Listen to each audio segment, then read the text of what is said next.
नमस्कार दोस्तों। आज के हम इस एपिसोड में वेब डेवलपमेंट के फॉर्म्स कैसे बनाया जाता है, फॉर्म्स को हम कैसे यूज़ करेंगे। तो आप सभी का स्वागत है वेब डेवलपमेंट के 9th एपिसोड में। तो सबसे पहले हम जानते हैं कि फॉर्म्स क्या होता है, फॉर्म्स की रिक्वायरमेंट कहाँ है। फॉर्म्स जनरली यूज़ किया जाता है जहाँ पे हमें किसी भी विजिटर से डेटा को कलेक्ट करना हो। एग्जाम्पल के तौर पर अगर मैं कहूँ, मान लीजिए आपका कोई रजिस्ट्रेशन फॉर्म है, उसमें आप रजिस्ट्रेशन फॉर्म पे आप डेटा कलेक्ट करके शो करना चाहते हैं। आप ये चाहते हो कि डेटा कलेक्टेड हो और उस डेटा को आगे डेटाबेस के अंदर स्टोर कर दिया जाए। उसके लिए आपको बैकएंड सर्वर भी चाहिए होगा, एप्लीकेशन भी चाहिए होगा, जिसके लिए हम जनरली ASP या PHP या पाइथन वगैरह का यूज़ कर सकते हैं। तो इसके लिए हमारे पास में बैकएंड पे भी हमें रिक्वायरमेंट रहेगी। बट जब हम फॉर्म्स की बात करें तो फॉर्म्स में हम जनरली बात करें फ्रंट एंड के। फ्रंट एंड का मतलब है कि फ्रंट में जो वेबसाइट हमारी होगी, उस वेबसाइट पे जो जो एलिमेंट विजिबल होंगे जिसके थ्रू हम डेटा कलेक्ट कर सकते हैं, वही फॉर्म्स के पार्ट हैं। फॉर्म्स को ऐड करने के लिए बहुत ही सिंपल है, फॉर्म्स टैग का हम यूज़ करेंगे। फॉर्म टैग यहाँ पे लिखा हुआ है, फॉर्म टैग ओपनिंग होगा और क्लोजिंग हो जाएगा। फॉर्म टैग ओपनिंग में एक्शन में आपका स्क्रिप्ट URL, ये एक्शन में स्क्रिप्ट URL कैसे काम करेगा। स्क्रिप्ट URL ऐसे काम करता है, जब भी आप चाहते हैं कि आपका डेटा कलेक्ट होके किसी पर्टिकुलर पेज में या किसी सर्वर पे पहुंचे, तो उसका आप URL दे देंगे यहाँ पे। इसके बाद आता है मेथड। मेथड में दो मेथड हम यूज़ कर सकते हैं, गेट और पोस्ट। गेट मेथड का यूज़ होता है जब हम लोगों ने कई बार देखा हो कि गूगल में क्या होता है कि आप कोई चीज़ सर्च करना चाहती हैं, तो आपने गूगल के सिंगल लाइन टेक्स्ट एरिया के अंदर आपने लिखा और उसको एंटर कर दिया, तो वो टेक्स्ट एरिया ऊपर URL पे विजिबल होता है। तो वो होता है गेट मेथड। पोस्ट मेथड में क्या होगा, आपका URL पे डेटा विजिबल नहीं होगा। ये जनरली यूज़ किया जाता है जहाँ पे हम पासवर्ड यूज़ कर रहे हैं या OTP डाल रहे हैं, तो उस जगह पे हम पोस्ट मेथड यूज़ करते हैं। तो सिक्योरिटी के पर्पज़ से अगर बात करें तो पोस्ट मेथड अच्छा रहेगा, और गेट मेथड जनरल जहाँ पे हमारा डेटा अनसिक्योर्ड रहेगा, हमारा URL पे विजिबल रहेगा, लाइक नॉर्मल सर्च वगैरह कर रहे हैं तब। फॉर्म्स कंट्रोल कौन कौन से हैं। फॉर्म्स कंट्रोल के लिए जो हमारे पास में बहुत सारे टाइप हैं, जैसे कि text input control, check box, radio box, select box, file select, hidden control, clickable button, submit and reset button. तो इन सबको एक एक करके हम डिस्कस करते हैं। फॉर्म्स के एट्रीब्यूट कौन कौन से हैं। फॉर्म्स के एट्रीब्यूट के अंदर एक्शन है। एक्शन के अंदर हमारा क्या आएगा, एक्शन के अंदर बैकएंड स्क्रिप्ट हम लिखते हैं, वहाँ पे डेटा हमारा पास हो जाएगा। मेथड में हमने जैसे बताया गेट और पोस्ट मेथड का यूज़ करेंगे। टारगेट, टारगेट ये एट्रीब्यूट बताता है कि हम स्पेसिफाई करते हैं कि हमारी विंडो टारगेट या फ्रेम कौन सी रहेगी, मतलब जो हमारा स्क्रिप्ट रिजल्ट आएगा वो कहाँ पे डिस्प्ले होगा, ये हमारा टारगेट से बताया जाएगा। इसके लिए लाइक ब्लैंक, सेल्फ, पेरेंट हम ये यूज़ कर सकते हैं हम। देन हमारा इंक्रिप्शन टाइप, कि हम इंक्रिप्शन टाइप में हम ये बताते हैं कि डेटा को सिक्योर करने के लिए हम सर्वर पे भेजने के लिए किस तरह का इंक्रिप्शन यूज़ कर रहे हो। अब बात करते हैं कि text input control. Text input control के लिए हमारे पास में 3 तरह के हैं। टेक्स्ट इनपुट फॉर्म के अंदर हमारे पास 3 तरह के हैं। पहला है सिंगल लाइन। सिंगल लाइन में क्या होता है कि आपका इनपुट टाइप आएगा, इनपुट टाइप के अंदर हम लिख देंगे और उसके अंदर सिंगल लाइन का इनपुट बनेगा, जिसमें आप जो है जनरली यूज़ करते हैं इनपुट लेने के, लाइक यूज़र नेम आपने लेना है, मोबाइल नंबर लेना है, या फिर हमारा किसी तरह का नाम, फादर नेम, ठीक है, ये हमारा सिंगल लाइन होगा। पासवर्ड के अंदर आपका क्या होगा कि पासवर्ड भी हमारा सिंगल लाइन होगा, बस इसके अंदर क्या होगा, हमारा करैक्टर विजिबल नहीं होंगे। जो भी आप करैक्टर एंटर करेंगे उसकी जगह आपका बुलेट्स बने हुए आ जाएंगे। Then multi line, multi line का यूज़ होता है हमारा टेक्स्ट एरिया, हम इसके लिए यूज़ करेंगे। और मल्टी लाइन में आपको एक से ज़्यादा लाइन का आप यूज़ कर सकते हो, यहाँ पे सिंगल लाइन ना होके मल्टी लाइन आपको इनपुट विजिबल होगा। तो इनको 1 बाय 1 प्रोग्राम्स के थ्रू समझते हैं। तो जैसे मैंने पहले कहा, single line text input control, इसके अंदर आप इनपुट टैग का यूज़ करेंगे। इसका प्रोग्राम देखते हैं सबसे पहले। जैसे कि इस प्रोग्राम के अंदर आप देख पा रहे हैं, तो यहाँ पे हमने फॉर्म स्टार्ट करा, इसके अंदर एक्शन और मेथड नहीं लिया है, हमने जस्ट इसको ब्लैंक छोड़ दिया, आगे नहीं लिया कोई भी एट्रीब्यूट, और इसमें हमने फर्स्ट नेम लिखा जो कि यहाँ पे विजिबल है फर्स्ट नेम।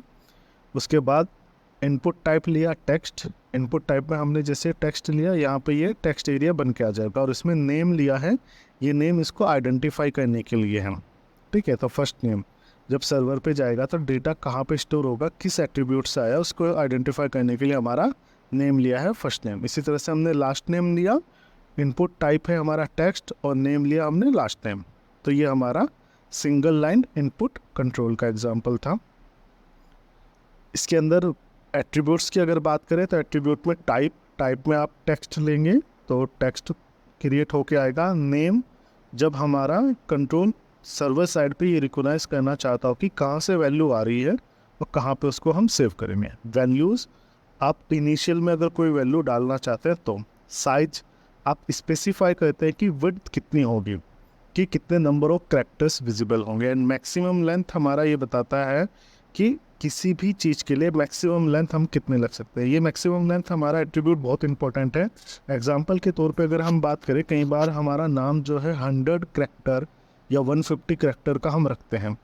दूसरा एग्जांपल दूं तो जैसे मोबाइल नंबर है वो हमारा 10 डिजिट का होता है, आधार नंबर है हमारा 12 डिजिट का होता है, तो उसके लिए भी हम इसका यूज़ कर सकते हैं, जहाँ पे हम मैक्सिमम लेंथ सेट कर देंगे कि वो 10 डिजिट ही होगा, तो उससे ज़्यादा वो एक्सेप्ट नहीं करेगा। अब बात कर रहे हैं पासवर्ड इनपुट कंट्रोल की।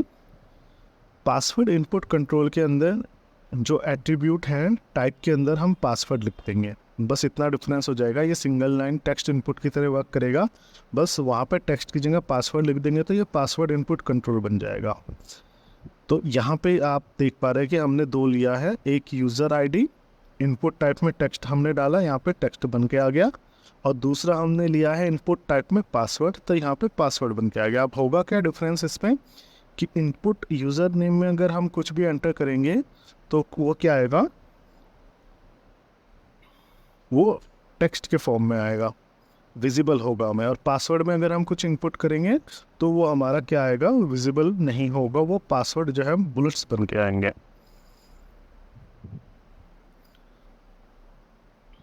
नेक्स्ट टॉपिक है हमारा multi line text input. Multi line text input generally हमारा फीडबैक कलेक्ट करने के लिए, एड्रेस कलेक्ट करने के लिए, कमेंट कलेक्ट करने के लिए यूज़ किया जाता है। यहाँ पे हम टेक्स्ट एरिया लिखते हैं, तो एग्जांपल के तौर पे हम दिखाएं तो हमने टेक्स्ट एरिया लिया है, इसके अंदर रोज़ एंड कॉलम हमने सेट किए हैं। तो रोज़ हमने लिखा है 5 और कॉलम्स 50, और नेम के अंदर हमने लिख दिया डिस्क्रिप्शन, तो यहाँ पे डिस्क्रिप्शन बन के आ गया, ये एंटर डिस्क्रिप्शन है जो कि इसके बीच में लिखा हुआ है, ये इनिशियल वैल्यू हमने इसको दे दी है। अब यहाँ पे रोज़ और कॉलम का कॉन्सेप्ट हम समझते हैं। इसके अंदर क्या है, 5 रोज़ है, तो एक रो के अंदर 50 करेक्टर आ सकते हैं, कॉलम 50 है तो 50 करेक्टर आ सकते हैं, तो एक रो के अंदर 50 करेक्टर आएंगे, और टोटल 5 रोज़ हमने क्रिएट किया है, तो 250 करेक्टर्स इसके अंदर स्टोर हो सकते हैं। इसके attribute name, rows and column जो कि हमने अभी देखा था। देन चेकबॉक्स एट्रीब्यूट जहाँ पे एक से ज़्यादा ऑप्शन को रिक्वायरमेंट रहती है सेलेक्ट करने की, तो वहाँ पे चेकबॉक्स हम यूज़ करते हैं। चेकबॉक्स में जैसे इस एग्जांपल में आप देख पा रहे हैं, यहाँ पे फॉर्म एक्शन में हमने ले लिया है, इनपुट टाइप हमने लिया चेकबॉक्स, इसके अंदर हमने डाला मैथ वैल्यू ऑन और ऑफ हमने रखा है, इनिशियल वैल्यू है ऑन ऑफ, ठीक है। तो मैथ और फिजिक्स हमने दो लिए हैं, और इसके अंदर हमने क्या करा, चेकबॉक्स लिया, और इस चेकबॉक्स के अंदर ये ऐसे बन के आ जाएगा, तो यहाँ पे आप मैथ और फिजिक्स को सिलेक्ट कर सकते हैं। इसके एट्रीब्यूट है type, name, value and checked.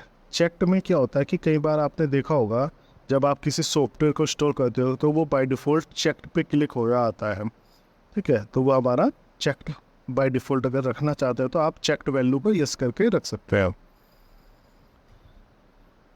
Then radio button क्या है, रेडियो बटन यूज़ करते हैं जब हमें एक ऑप्शन को सेलेक्ट करने की ज़रूरत हो, ठीक है। चेक बॉक्स में हमारे मल्टीपल सेलेक्ट हो सकते हैं, पर रेडियो बटन में एक ऑप्शन सेलेक्ट होगा मल्टीपल में से। तो इसका एग्जांपल अगर हम देखें तो यहाँ पे रेडियो बटन सर्कल में बना आता है। तो यहाँ पे दो चीज़ें, सब्जेक्ट हमने नेम दिया है, वैल्यूज़ अलग अलग है। यहाँ पे चेक्ड एट्रीब्यूट है, दैट मीन्स ये बाय डिफ़ॉल्ट शुरू में चेक्ड ऑन हो रहेगा, ये पहले से क्लिक होकर रहेगा चेक्ड में, ठीक।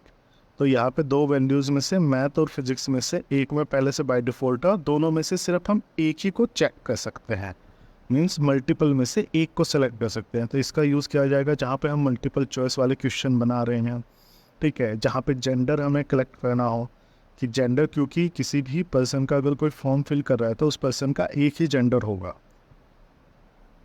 नेक्स्ट है select box control. Select box control ये क्या है, ड्रॉप डाउन लिस्ट ओपन हो जाएगी जिनमें से आप एक या एक से ज़्यादा ऑप्शन सेलेक्ट कर सकते हैं। इसको आप इस तरह से देखिए, यहाँ पे हमने सेलेक्ट लिया एट्रीब्यूट, सेलेक्ट टैग लिया, उसके अंदर हमने लिया नेम, नेम के अंदर हमने लिया ड्रॉप डाउन के अंदर हमारे पास में ऑप्शंस अवेलेबल हैं, like math, physics, chemistry, Hindi, English, ये सब्जेक्ट्स के नाम हमने दिए हैं कुछ। इनके सामने इनको हमने मैथ पे सिलेक्टेड रखा है, तो ये सबसे ऊपर में हमारा सिलेक्टेड आ जाएगा, और जिस हायरार्की से हमने इनको इंसर्ट कराया उसी हायरार्की से हमारा यहाँ पे विजिबल होगा। तो यहाँ पे क्लिक करेंगे और ये ड्रॉप डाउन नीचे ओपन हो जाएगा। इसके एट्रीब्यूट है नेम, साइज और मल्टीपल अलाउ करने से क्या होगा, आप कंट्रोल बटन का सेलेक्ट करके मल्टीपल को सेलेक्ट कर सकते हैं। साइज से ये आप बताते हो कि स्क्रॉलिंग का साइज कितना रहेगा, स्क्रॉलिंग लिस्ट बॉक्स का कितने % रहेंगे। Then next one is file upload box. File upload box में क्या होता है कि जनरली हमें कई बार आपने रजिस्ट्रेशन फॉर्म वगैरह देखा होगा जिसके अंदर आपको अपनी फ़ोटो अपलोड करनी होती है या अपना रिज्यूमे अपलोड करना होता है। तो सेम सिमिलर अगर हम बनाना चाहते हैं हमारा रजिस्ट्रेशन फॉर्म जिसके अंदर क्या हो कि हमारा डिटेल्स अपलोड हो जाए, तो उसके लिए हम फाइल अपलोड बॉक्स का यूज़ कर सकते हैं। फाइल अपलोड बॉक्स बहुत ही आसान है, जस्ट इनपुट के अंदर हम यूज़ करेंगे फाइल टाइप, और इसका जो है एक्सेप्ट, अगर हमने यहाँ पे जैसे इमेज लिया तो ये इमेजेस को एक्सेप्ट करेगा, और इसको हम अगर एक्सेप्ट को ब्लैंक छोड़ देंगे तो ये हर एक कैटेगरी को एक्सेप्ट कर लेगा। तो यहाँ पे हमारा क्रिएट हो गया आ गया, और ये बाय डिफ़ॉल्ट जब हम इस पर चूज़ फाइल पे क्लिक करेंगे तो इस पर वही बन के आएगा जो आपका सिस्टम का होता है। जिस भी ऑपरेटिंग सिस्टम में आप वर्क कर रहे हैं उस ऑपरेटिंग सिस्टम के अकॉर्डिंग बन के आएगा। इसके हैं नेम एंड एक्सेप्ट एट्रीब्यूट्स, इनका हमने यूज़ करके बताया है अभी आपको कैसे यूज़ करेंगे। इसके बाद आता है बटन।